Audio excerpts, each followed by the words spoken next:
Olá, tudo bem com você? O CNT Notícias está no ar e a gente confere agora os destaques desta edição. Distrito Federal atualiza regras da Previdência para a Polícia Civil.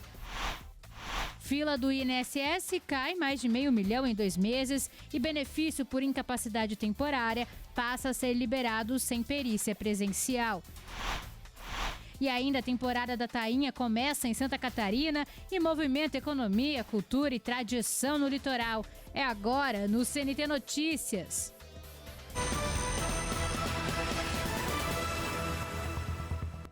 O Distrito Federal tem um novo regulamento previdenciário para a Polícia Civil. A medida foi sancionada pelo governo e busca dar mais segurança aos profissionais da área. A Previdência da Polícia Civil do DF ganhou um novo regulamento. O objetivo é garantir segurança jurídica e adequação à legislação.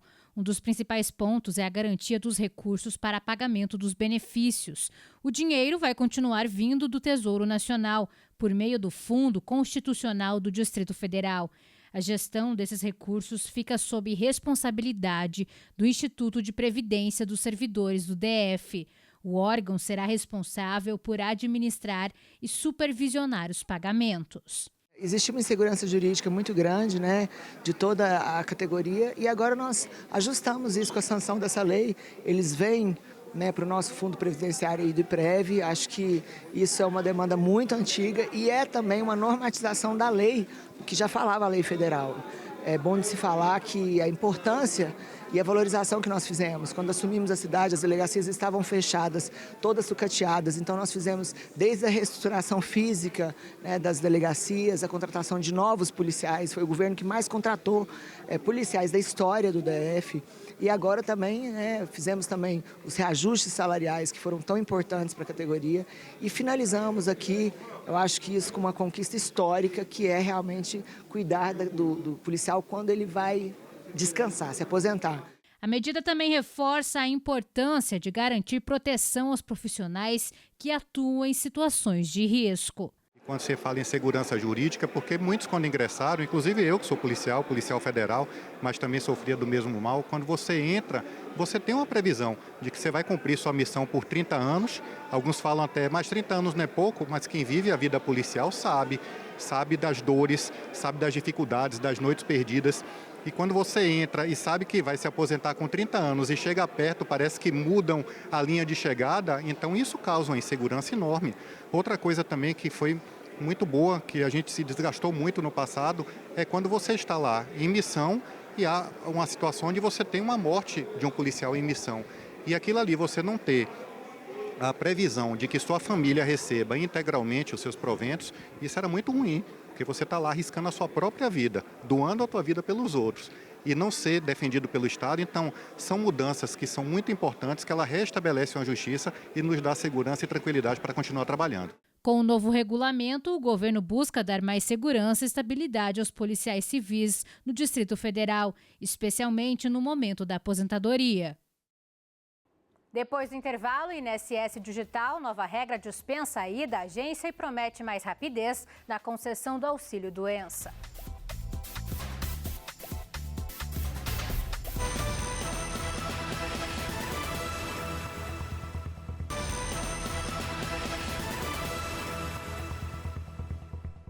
A fila do Instituto Nacional do Seguro Social caiu mais de 500 mil de pedidos em 2 meses. Em fevereiro, eram 3 milhões e 100 mil requerimentos. Em abril, esse número caiu para 2 milhões e 600 mil.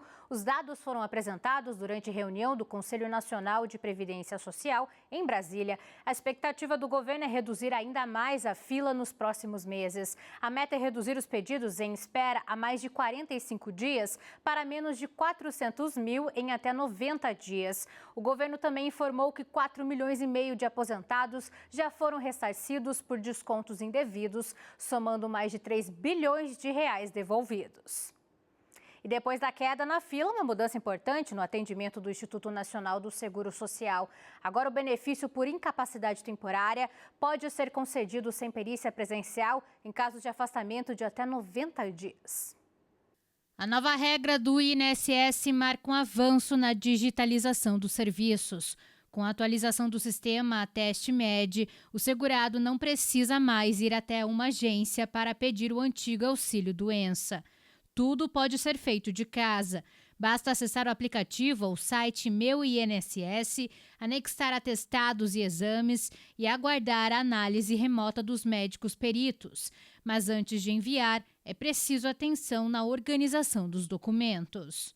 Quando uma pessoa fica doente ou sofre um acidente, precisa pedir um auxílio-doença no INSS, a primeira coisa que ela precisa entender é que o perito do INSS não vai avaliar a doença em si. Ele vai avaliar se aquela doença impede a pessoa de trabalhar.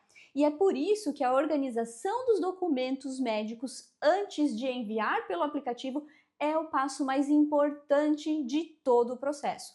Não basta juntar um monte de papéis antigos e mandar de qualquer jeito.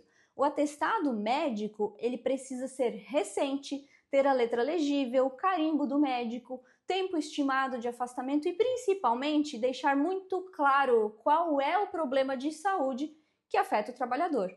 Antes, esse prazo era de até 60 dias. Agora, documentos que indiquem afastamento de até 90 dias podem ser avaliados sem a necessidade de perícia presencial.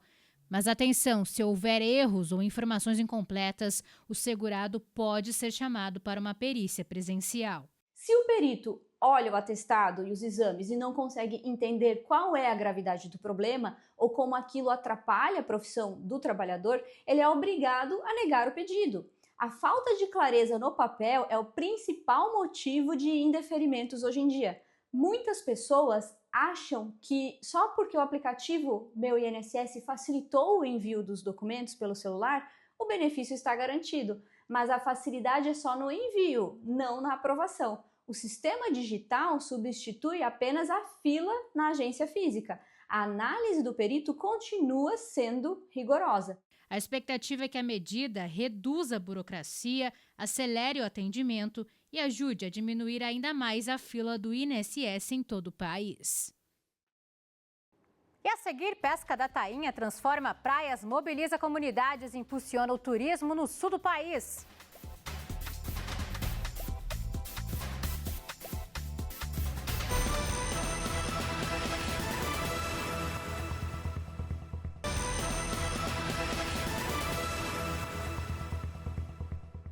A temporada da tainha já começou no litoral de Santa Catarina e muda a rotina das praias. Entre maio e julho, a pesca artesanal ganha força, movimenta a economia e mantém viva uma tradição de mais de 200 anos. Os cardumes saem da Lagoa dos Patos em direção ao norte em busca de águas mais quentes.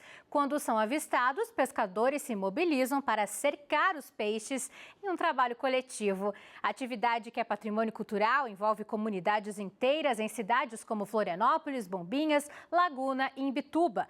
Neste ano, a expectativa é de uma safra ainda maior, com mais de 8.000 toneladas liberadas para a pesca.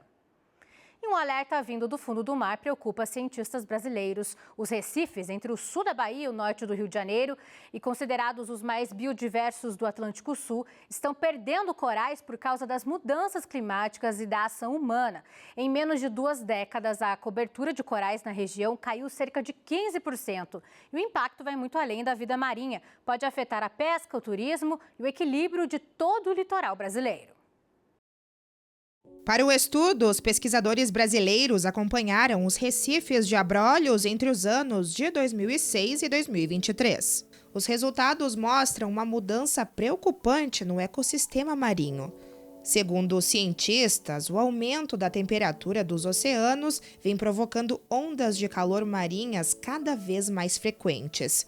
Isso causa o chamado branqueamento dos corais, quando eles perdem as algas responsáveis pela cor e pela sobrevivência desses organismos. Mesmo quando parte dos corais recupera a aparência, muitos acabam ficando doentes e morrendo com o tempo. Especialista explica como os corais se prejudicam com as ondas de calor no oceano. Com essa intensificação, com essa frequência cada vez maior das ondas de calor, os corais, por mais que eles voltem a adquirir essa coloração esverdeada, eles desenvolvem uma série de necroses, de doenças, eles continuam morrendo mesmo readquirindo esses simbiontes, readquirindo as microalgas, porque eles ficam com a saúde comprometida. Os pesquisadores também identificaram o desaparecimento gradual dos chamados corais ramificados, que ajudam a sustentar toda a estrutura dos recifes. No lugar deles, surgem espécies que crescem mais rápido, mas oferecem menos proteção e abrigo para a vida marinha. Além das mudanças climáticas, a ação humana também agrava a situação. A dragagem no canal de navegação do Porto de Caravelas, na Bahia, levanta sedimentos que prejudicam a qualidade da água e acabam sufocando os corais. O que nós precisamos fazer para ajudar os corais a passar por esse período e eventualmente se adaptarem às novas condições é resguardar as outras condições que permitem a existência, a sobrevivência dos corais e dos recifes. E o problema não afeta só o fundo do mar. Os recifes ajudam a manter a pesca, movimentam o turismo e garantem renda para milhares de famílias que vivem no litoral. Colocar os abrolhos em risco, né, é colocar em risco toda a biodiversidade da costa brasileira.